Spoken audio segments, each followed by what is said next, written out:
The tears fell like rain upon the dusty crossroads as Rebecca Gallagher clutched the worn letter that had shattered her world, unaware that fate was galloping toward her in the form of a weather-beaten stranger.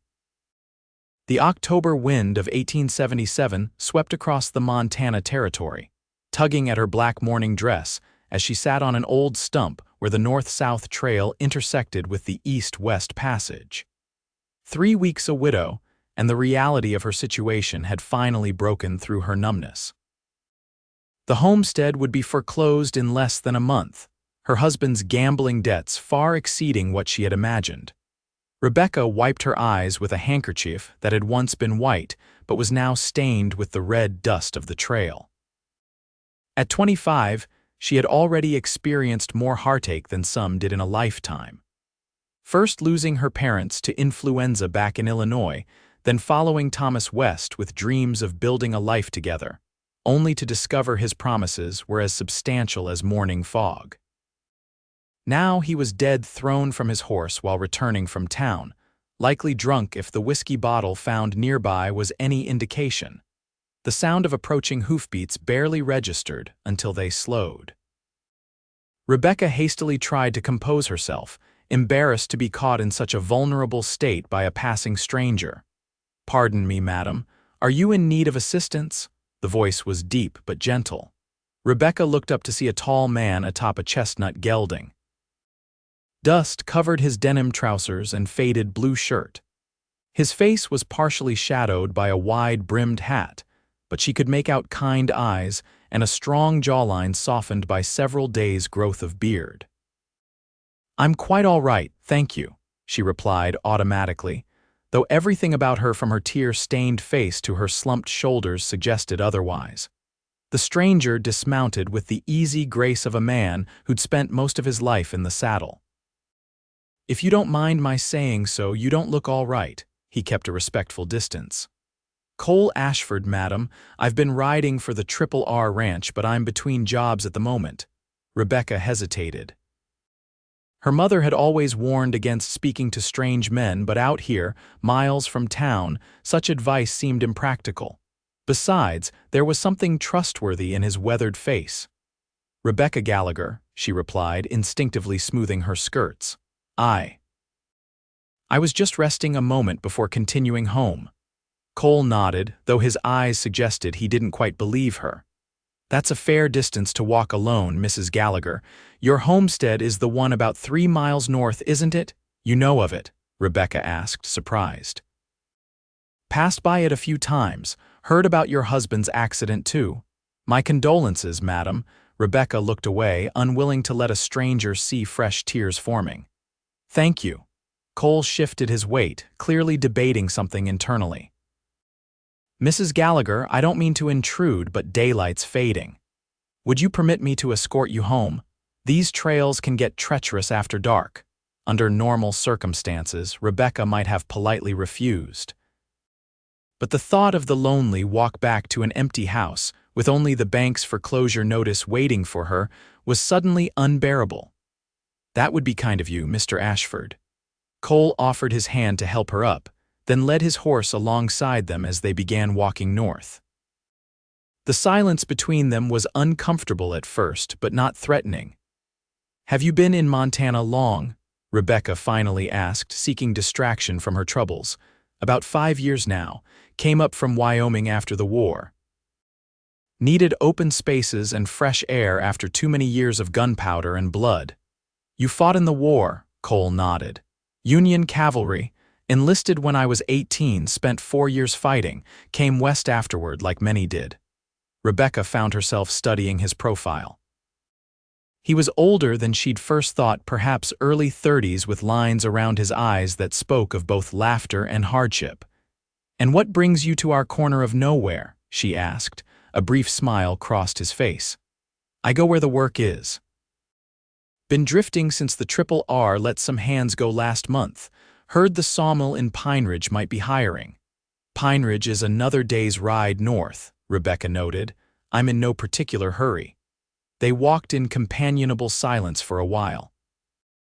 Rebecca found herself grateful for his undemanding presence. When they crested the hill that revealed her small homestead in the valley below, she felt a pang of embarrassment at its run-down appearance. The cabin was sturdy enough, but the barn needed repairs and the corral fence had several broken rails. "It's not much," she said defensively. "Looks like a home to me," Cole replied without judgment. "More than many can claim." As they approached the cabin, Rebecca felt an unexpected reluctance to bid him farewell. "Would you care for some coffee before you continue your journey, Mr. Ashford? It's the least I can offer for your kindness." Cole hesitated only briefly. "That would be welcome, madam." "And please call me Cole." "Then you must call me Rebecca." Inside the small cabin, Rebecca busied herself with the coffee pot while Cole respectfully removed his hat and remained near the door.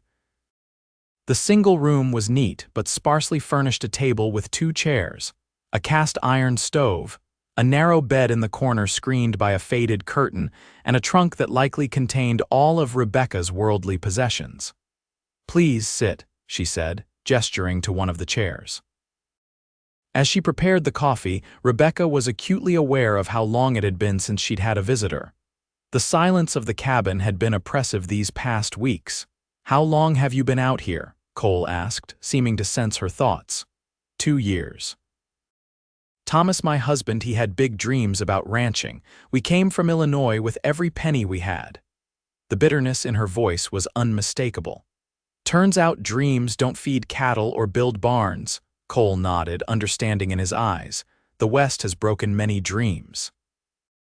Rebecca poured the coffee into 2 chipped cups, "And yet people keep coming." "Hope is a powerful thing." Cole accepted the cup with thanks. "What will you do now?" The directness of the question caught Rebecca off guard. She hadn't spoken of her predicament to anyone, carrying the burden alone as she had learned to do throughout her marriage. "The bank will take the land at the end of the month," she said quietly. "Thomas left debts I didn't know about. I'll go to town, try to find work." "Perhaps as a seamstress or cook." Cole's expression darkened. "Forgive me for saying so, but opportunities for a woman alone are limited in these parts, especially in winter." "I'm aware of that," Rebecca replied stiffly, "but I have few alternatives." They sipped their coffee in silence for a moment. Through the small window, Rebecca could see the sun beginning to set, painting the sky in vibrant oranges and pinks. "I should be on my way," Cole said finally, rising to his feet. "Thank you for the coffee." Rebecca nodded, suddenly reluctant to see him go. There was something reassuring about his presence that she hadn't felt in a long time.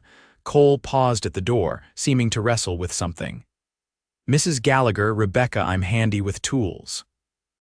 If you'd allow it, I could make some repairs around here before I continue north. Might make the place more saleable." The offer took her by surprise.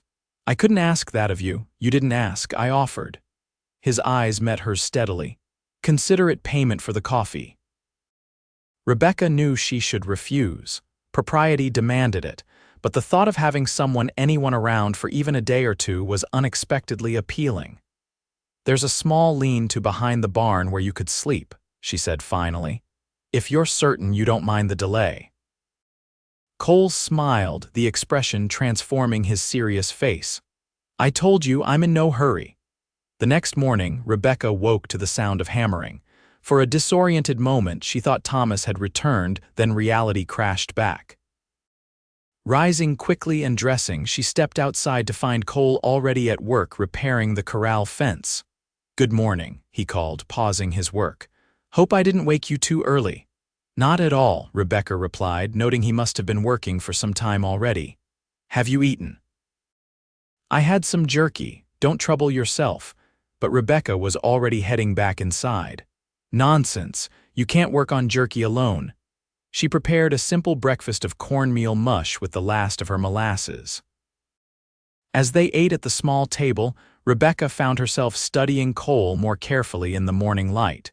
His hands were calloused from work, but his movements were precise and controlled.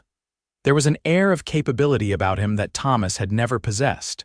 "Did you sleep well in the lean-to?" she asked. "Well enough. I've slept in far worse places." "The war," Cole nodded, a shadow crossing his face, "among other times." He didn't elaborate, and Rebecca didn't press. Over the next few days, a routine developed. Cole would work from dawn until dusk, repairing what he could with the limited materials available. Rebecca found herself looking forward to their shared meals, when conversation flowed more easily than she would have expected with a man she barely knew. She learned he was from Ohio originally, had no family left after the war, and had been drifting westward ever since, never staying in one place for long. In turn, she told him about her childhood in Illinois, her dreams of becoming a teacher before meeting Thomas, and how those dreams had been set aside for a marriage that had proven less than ideal. "He wasn't cruel," she said one evening as they sat by the stove. "Just careless. With money, with promises, with me." She hadn't meant to say that last part aloud. Cole's eyes met hers across the table. Some men don't recognize value when they hold it in their hands. The words hung between them, charged with meaning Rebecca wasn't prepared to acknowledge. She stood abruptly. "It's late. I should retire." "Of course. Good night, Rebecca." On the fifth day, Rebecca walked to the small creek behind the property to wash clothes. Lost in thought, she didn't hear the approach of riders until they were nearly upon her. "Well, look what we have here," a harsh voice called. "The widow Gallagher, all alone." Rebecca spun around to see three men on horseback. She recognized them immediately: Silas Horton and his two sons, owners of the neighboring ranch who had always coveted the water rights to her property. "Mr. Horton," she acknowledged stiffly. "This is private land." The older man spat tobacco juice onto the ground. "Not for much longer, from what I hear. Bank's taking it end of the month." "That's my business, not yours." The younger Horton boys snickered. They were rough men, known for their tempers and dishonest dealings. "Thing is," Silas continued, dismounting, "I've made the bank a fair offer for this parcel once they foreclose. Thought you might want to save yourself some trouble and clear out now." Rebecca stood her ground, though her heart raced. "I have until the end of the month, and I intend to use every day of it." Silas stepped closer, his expression hardening. "Don't be difficult, woman. You've got nowhere to go and no one to help you. Be sensible. The lady asked you to leave." Cole's voice cut through the tension like a knife. He stood a few yards away, rifle in hand, his expression dangerously calm. Silas turned, surprised. "Who the hell are you?" "Someone who doesn't like seeing three men intimidating a woman alone." Cole's voice remained even, but there was steel beneath the words. "I suggest you return to your own property." The Horton boys exchanged glances, hands drifting toward their holstered pistols. "This isn't your concern, stranger," Silas growled. "I'm making it my concern." Cole raised the rifle slightly, not aiming, but a clear warning. "Now, are you leaving peacefully, or do we have a problem?" For a tense moment, Rebecca thought violence was inevitable. Then Silas spat again and gestured to his sons. "We're going, but this ain't over." He glared at Rebecca. "You remember what I said, clock's ticking." They mounted and rode off, throwing dark glances over their shoulders. When they were out of sight, Rebecca released a breath she hadn't realized she was holding. "Thank you," she said, her voice shaky. Cole lowered the rifle. "Are they regular visitors?" "They've been pressuring Thomas to sell for years. The creek runs through both properties, but our section has the most reliable water." Rebecca gathered her half-washed laundry. "I'm surprised Silas is still interested, given the state of things. Water rights in this territory are worth more than gold." Cole took some of the wet clothing from her. "Has he threatened you before?" "Not exactly threatened, just made his intentions clear." Cole's expression was grim as they walked back to the cabin. "I'll sleep closer to the house tonight." That evening, as they ate a simple stew Rebecca had prepared, she found herself watching Cole with new eyes. The way he had stood up to the Hortons without bluster or unnecessary bravado had impressed her deeply. "Why are you helping me, Cole?" she asked suddenly. "You're delaying your own plans, working from sunrise to sunset on a property that won't even be mine in a few weeks." Cole was silent for a long moment, staring into his bowl as if the answer might be found there. "When I first saw you at that Crossroads," he finally said, "you looked like I've felt most of my life, lost, alone." He met her gaze. After the war, I drifted because nothing felt worth stopping for, but sometimes you come to a crossroads and know you're exactly where you're meant to be. Rebecca's heart quickened at his words. I'm grateful, truly, but I don't want your pity. Pity, Cole shook his head. What I feel for you, Rebecca, is not pity. The air between them seemed to thicken. Rebecca stood and began clearing the dishes, needing distance from the intensity of his gaze. I should turn in, she said, her voice barely steady. Tomorrow I need to go into town for supplies. Cole nodded, respecting her need to retreat. I'll accompany you if you don't mind. Could use some nails and lumber if we're to finish the barn repairs. Of course. That night, Rebecca lay awake long after she should have been sleeping, her mind replaying Cole's words.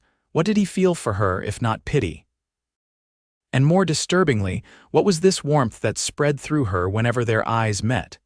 It was too soon after Thomas's death for such thoughts. And yet, the trip to Meridian, the small town 12 miles away, took most of the following morning.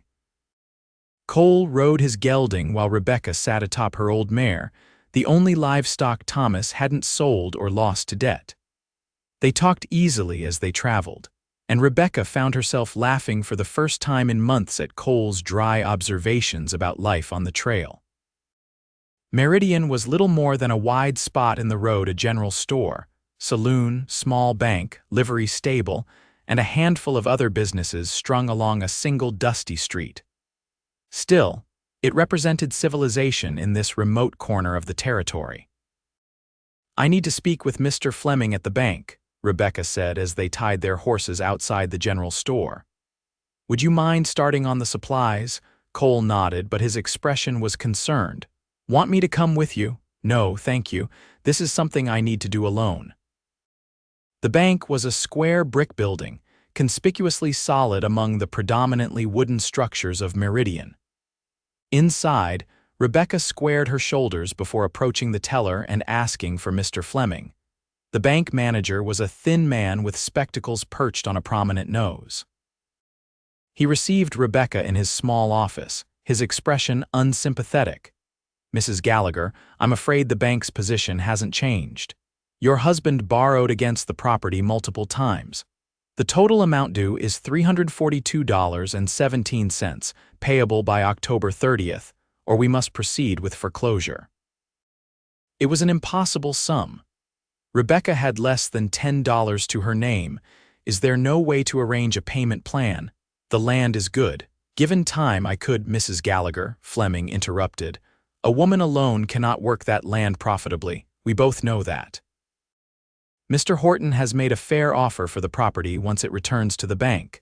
I suggest you use these remaining weeks to make arrangements for your future elsewhere. Rebecca left the bank feeling hollow. Outside, she paused to collect herself before joining Cole at the general store. She was so lost in thought that she didn't notice the group of men exiting the saloon across the street. Well, if it ain't the widow woman? Rebecca froze at the slurred voice. One of the Horton boys, the younger one, Ellie, staggered toward her, clearly drunk despite the early hour. His brother and two other men followed, laughing. Heard you've got a new man staying out at your place, Ellie called, loud enough for everyone on the street to hear. Didn't take long to replace old Thomas, did it? Rebecca felt her face flush with anger and embarrassment. Excuse me, she said stiffly, attempting to walk past them. Ellie blocked her path. What's your hurry? Why don't you introduce us to your new friend? His breath reeked of whiskey. Let me pass, Mr. Horton. Or what? He reached out and grabbed her arm. You gonna sick your hired gun on us again? She won't need to. Cole's voice was quiet but carried clearly in the suddenly silent street. He stood a few paces away, his stance relaxed but his eyes hard as flint. Take your hand off the lady. Ellie released Rebecca's arm but turned to face Cole with a sneer. This ain't your business, stranger. I'm making it my business. Cole hadn't moved, but something in his demeanor made the other men shift uneasily. Ellie, however, was too drunk to recognize the danger. You think you're something, don't you? Playing house with the widow while her husband's barely cold in his grave. Rebecca saw Cole's jaw tighten, but his voice remained level. Mrs. Gallagher's reputation is beyond reproach. I suggest you apologize to her, then go sleep off that whiskey." "Or what?" Illy challenged, his hand drifting toward the pistol at his hip. "Don't," Cole said, the single word like a crack of thunder in the quiet street. "You're drunk and angry, but you're not stupid. Walk away." For a tense moment, Rebecca thought Illy would draw. Then his older brother stepped forward, placing a restraining hand on his arm. "Come on, Illy, not worth getting shot over," he nodded curtly to Cole. "No offense meant to the lady." Reluctantly, Illy allowed himself to be led away, though he continued muttering threats as they returned to the saloon. Cole moved to Rebecca's side. "Are you all right?" she nodded, though her hands trembled slightly. "Thank you again." "Let's finish our business and head back," Cole said, glancing at the curious onlookers who had witnessed the confrontation. "Seems Meridian isn't the most welcoming place today." As they rode home, Rebecca was quieter than usual, troubled by both her meeting at the bank and the encounter with the Hortons. "Did you get what you needed from Fleming?" Cole finally asked as they crested a hill with a view of her homestead in the distance. Rebecca sighed. "No. The situation is as dire as I feared. Unless I can produce over $300 by the end of the month, I lose everything." Cole was silent for a long moment. "And if you had the money, would you want to keep the place?" The question caught Rebecca off guard. She had been so focused on the inevitability of losing the homestead that she hadn't really considered what she wanted. I don't know," she admitted. "When Thomas was alive, this was his dream, not mine. But now—" She looked out over the rolling land, the creek shimmering in the afternoon sun. "It's the first place that's ever truly been mine, even if only for a short time." Cole nodded, his expression thoughtful. "There's still 2 weeks before the bank's deadline. A lot can happen in 2 weeks." Rebecca appreciated his optimism even if she couldn't share it. Perhaps. That evening, after a simple supper, Cole surprised her by bringing out a small wooden box she hadn't seen before. From it, he removed a harmonica. "Do you mind?" he asked, holding up the instrument. Rebecca smiled. "Not at all. I didn't know you played." "Not very well," he admitted. "But music makes the evenings pass easier on the trail." He began a slow, melancholy tune that seemed to capture all the loneliness and beauty of the vast Montana landscape. Rebecca closed her eyes, letting the music wash over her.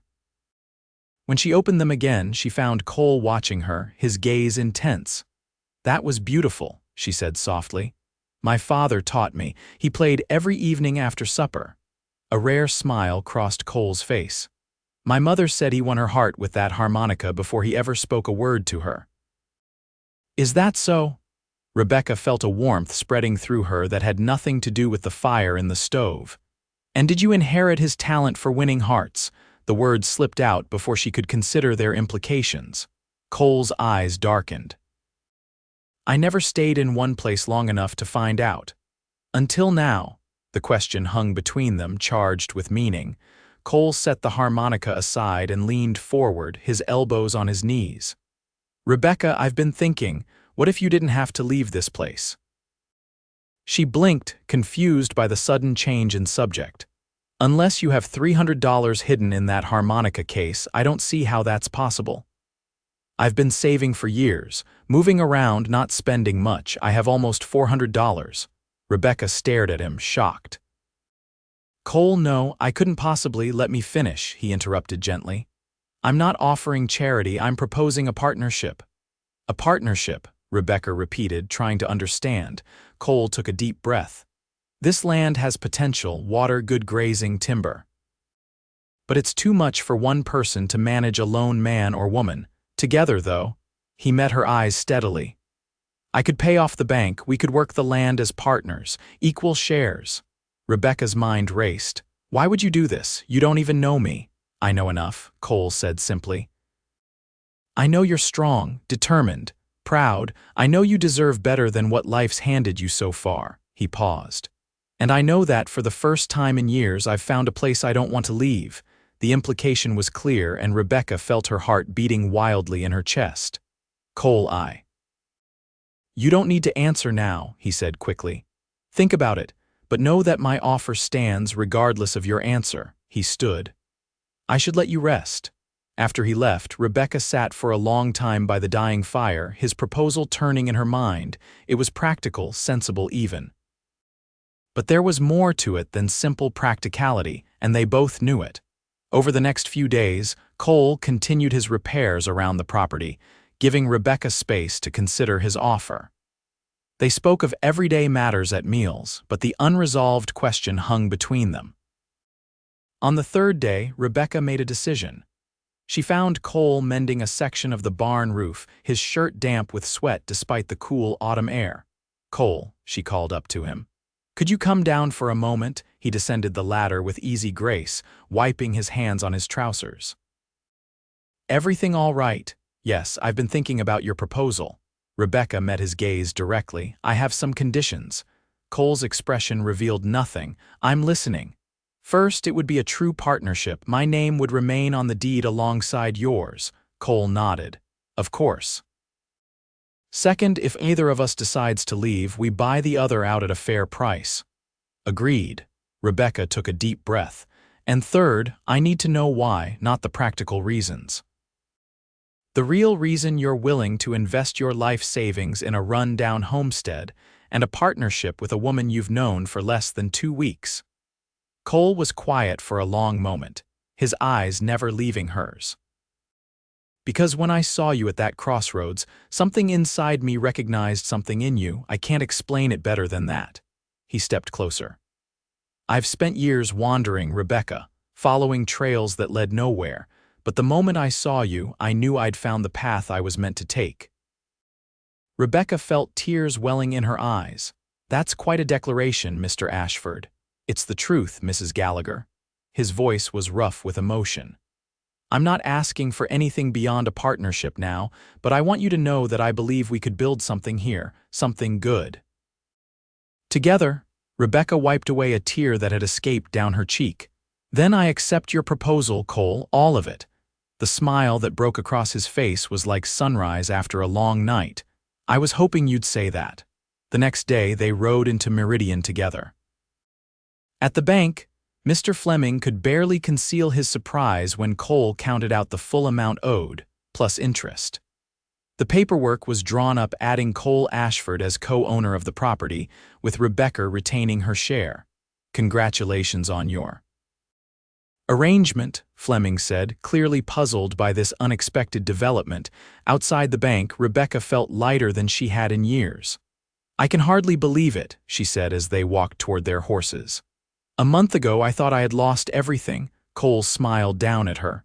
"And now I believe I've found something far more valuable than land or water rights." She hesitated, then added softly, "Thank you for stopping at that crossroads, Cole Ashford." Their return to their homestead now had a different feeling. As they stabled the horses, Rebecca found herself wondering what the future might hold for them. They were business partners now, legally bound. But the way Cole looked at her, the way her heart raced when their hands accidentally touched, it suggested possibilities beyond mere partnership. That evening, as they sat on the porch watching the sunset paint the sky in vivid hues, Cole finally asked the question that had been on his mind. "Are you happy with our arrangement, Rebecca? Truly?" She turned to look at him, studying the face that had become so dear to her in such a short time. "Yes," she said simply. "Are you?" Cole's hand found hers, his calloused fingers intertwining with her smaller ones. "More than I can say." They sat in companionable silence as darkness fell, neither feeling the need to define what was growing between them. There would be time for that. Time to heal, to build, to discover each other slowly. In the weeks that followed, they fell into a rhythm of shared work and shared meals. Cole slept in the lean-to, respecting Rebecca's need for propriety, but they spent their days side by side. They purchased 2 milk cows and some chickens, repaired fences, and prepared for winter. Word spread about their partnership, causing raised eyebrows and whispers in town, but neither cared much for others' opinions. The Hortons kept their distance after learning of the new arrangement. especially when rumors began circulating that Cole Ashford had ridden with Sherman during the war and knew how to handle himself in a fight. As the first snow of winter dusted the mountains, Rebecca realized something had changed within her. The grief that had consumed her at the crossroads that day had transformed into something else not forgotten, but no longer defining her existence. One evening, as they sat by the fire after supper, Rebecca found the courage to speak of things they had both felt but left unspoken. "Cole," she began, her voice soft in the firelit cabin, "these past weeks have been unexpected." He looked up from the harness he was mending. "In what way?" "When Thomas died, I thought my life was ending too, in a way." She met his eyes. "I never imagined I could feel this way again so soon." Cole set aside his work, giving her his full attention. "And how do you feel, Rebecca?" "Alive," she whispered. "Hopeful." She took a deep breath. "And something else, something I'm almost afraid to name." Cole moved to sit beside her on the small bench. "You don't need to be afraid, not with me." "I know that now." She turned to face him fully. "When you found me at that crossroads, I was lost in every way that matters. But you showed me another path." "We found that path together," Cole said, his voice rough with emotion. Rebecca reached up to touch his face, her fingers tracing the line of his jaw. "I think I'm falling in love with you, Cole Ashford. Is that terribly forward of me to say?" The smile that lit his face was answer enough, but he spoke the words she longed to hear. "I fell in love with you that first day, Rebecca Gallagher, and I'll love you for all the days to come if you'll let me." When their lips met, it felt like coming home after a long journey. In that moment, Rebecca knew with absolute certainty that the crossroads had led her exactly where she was meant to be. Spring came to Montana in fits and starts, snow giving way to mud, then brief glorious days of sunshine before winter tried once more to assert its dominance. But by April 1878, the season had definitively turned, bringing new life to the land and to Rebecca and Cole's relationship. They were married in Meridian's small church, a simple ceremony witnessed by the few friends they had made over the winter months. Rebecca wore a blue dress rather than traditional white, a nod to her previous marriage but also a statement about new beginnings. As they exchanged vows, Rebecca thought back to that fateful October day at the crossroads. How close she had come to missing this chance at happiness. How one man's kindness had changed the course of her life. That evening, as they returned to their homestead as husband and wife, Cole lifted Rebecca from the wagon and carried her across the threshold of the cabin that was now truly their home. "Welcome home, Mrs. Ashford," he said, his eyes shining with love and promise. Rebecca smiled up at the man who had found her crying at a crossroads and chosen to stay. "I am home," she replied. "Wherever you are, that's my home now." Outside, the Montana sky stretched endlessly above them, stars beginning to appear as twilight deepened. Inside, the fire burned warm and bright, casting golden light on the beginning of their life together, a life neither had imagined possible just 6 months before. Sometimes, Rebecca would think in the years that followed, the most important journeys begin at a crossroads when we're at our most lost. And sometimes, if we're very fortunate, we find not just a path forward but a companion to walk it with us, step by step, for all the days to come.